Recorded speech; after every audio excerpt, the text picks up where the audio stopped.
नमस्कार। पिछले वीडियो में हमने मरुकर्मक या जीरोस्फीयर के बारे में अध्ययन किया था। इस वीडियो में हम जलकर्मक या हाइड्रोस्फीयर के बारे में पढ़ेंगे। जलकर्मक को समझने के लिए तालाब या झील का उदाहरण सबसे उपयुक्त है। जल की गहराई मध्य में अधिकतम एवं किनारों की ओर कम होती है। इसी दिशा में चरम वनस्पति का भी विकास होता है। जलकर्मक को निम्न अवस्थाओं में समझ सकते हैं। सबसे पहली अवस्था है पादप प्लावक अवस्था या फाइटोप्लैंक्टन स्टेज। पादप प्लवक पुरोगामी पादप समूह होते हैं। ये सामान्यतः जलीय सतह पर या सतह के नज़दीक पाए जाते हैं। दूसरी अवस्था है मूलीय निम्न अवस्था या रूटेड सबमर्ज्ड स्टेज। पादप प्लावकों के अपघटन से तालाब जल एक मुलायम कीचड़ में परिवर्तित हो जाता है। इस स्थान पर जड़युक्त निम्न जलोद्भिद उग जाते हैं, जैसे इलोडिया, हाइड्रिला, वेलिसनेरिया, यूट्रिकुलेरिया आदि।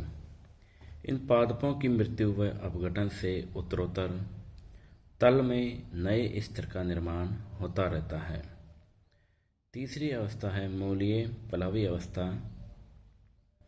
इन जलोद्भिदों में जड़ पाई जाती है तथा ये सतह पर प्लावी पत्तियों द्वारा तैरते रहते हैं। इस अवस्था में जल की गहराई 2 से 5 फीट तक होती है। इनके उदाहरण हैं निलंबो, निम्फिया, ट्रापा आदि। चौथी स्टेज है नरकुल अनुपवस्था। मृदा की बढ़ती परतों के कारण जल स्तर अत्यधिक घट जाता है। अब विकसित होने वाली वनस्पति की जड़ें पानी में और वायवीय स्तर वायु में रहता है। इस अवस्था में उभयचर वनस्पति का विकास होता है, जैसे सिरपस, टाइफा, सेजिटेरिया आदि। इनमें राइजोम अत्यधिक विकसित प्रकार के होते हैं तथा ये घनी वनस्पति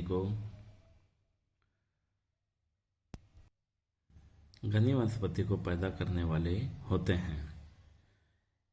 फिफ्थ स्टेज है सेज मीडो अवस्था।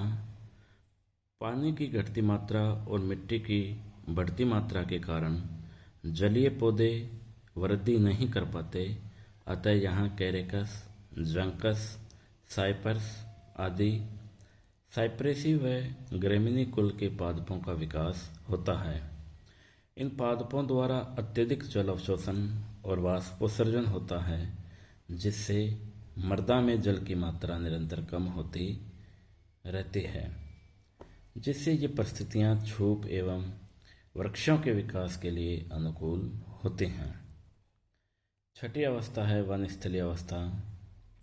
बढ़ती शुष्क अवस्थाओं में छूप एवं वृक्षों की प्रजातियां विकास करती हैं। इनकी छाया में छोटी प्रजातियां मृत होकर ह्यूमस बना लेती हैं, फलतः मिट्टी की उर्वर क्षमता में वृद्धि होती है। 7 नंबर अवस्था है चरम वन।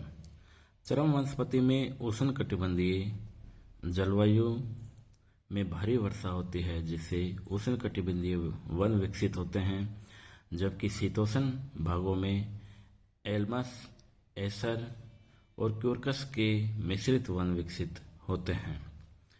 मध्यम श्रेणी की वर्षा में उष्णकटिबंधीय पर्णपाती वन विकसित होते हैं।